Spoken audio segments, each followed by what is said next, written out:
Bismillahirrahmanirrahim. Assalamualaikum warahmatullahi wabarakatuh. Kali ini saya akan sedikit menjelaskan materi dari kelompok 5, yakni pendekatan dalam manajemen risiko. Yang pertama, teori pendekatan dalam manajemen risiko.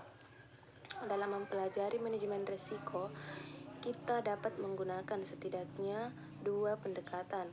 Pendekatan tersebut adalah pendekatan finansial dan pendekatan non-finansial. Kemudian, teori pendekatan dalam manajemen risiko. Di sini melalui pendekatan finansial adalah mengelola atau memanage risiko dalam penyelenggaraan kegiatan perusahaan yang berhubungan akan berdampak secara langsung pada keuangan perusahaan. Kemudian melalui pendekatan non-finansial, artinya adalah mengelola atau memanage risiko dalam penyelenggaraan kegiatan perusahaan yang tidak berhubungan dan tidak berdampak dengan keadaan keuangan perusahaan tersebut secara langsung. Artinya, pendekatan ini digunakan dalam mempelajari setiap risiko perusahaan yang memunculkan risiko awal sebelum dampak akhirnya yang akan berhubungan dan akan berdampak pada keuangan perusahaan. Kemudian di sini ada dimensi yang harus diukur. Dimensi yang harus diukur yaitu frekuensi atau jumlah kerugian yang akan terjadi dan keparahan dari kerugian itu. Kemudian menentukan kerugian. Dalam menentukan kerugian, manajer harus berhati-hati untuk memasukkan semua kerugian yang bisa terjadi sebagai akibat suatu peristiwa tertentu, sebagaimana dampaknya yang terakhir terhadap keuangan perusahaan yang bersangkutan. Kemudian probabilitas atau pendekatan outcome. Probabilitas ialah suatu yang dipergunakan untuk mengukur tingkat terjadinya sesuatu kejadian yang acak atau menghandle dan rain mode.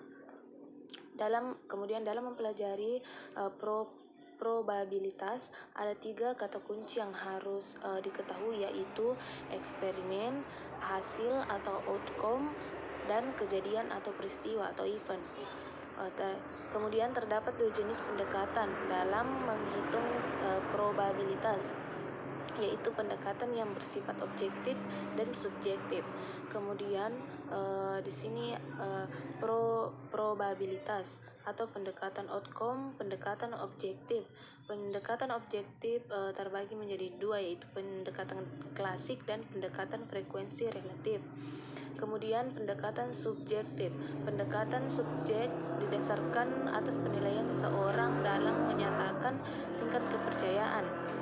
Jika tidak ada pengalaman masa lalu sebagai dasar untuk perhitungan probabilitas, maka pernyataan probabilitas tersebut bersifat subjektif. Kemudian metode perhitungan dan asumsi kejadian. Metode perhitungan risiko yakni metode mengukur kemungkinan terjadinya risiko, antara lain metode binomial, metode Poisson, dan metode skor, serta mengukur dampak risiko dengan metode value at risk. Kemudian yang terakhir expected value atau nilai yang diharapkan adalah apa yang mungkin Anda pikir itu berarti secara intuitif atau pengembalian yang dapat Anda harapkan untuk beberapa jenis tindakan. Itu saja yang dapat saya jelaskan. Sekian. Assalamualaikum warahmatullahi wabarakatuh.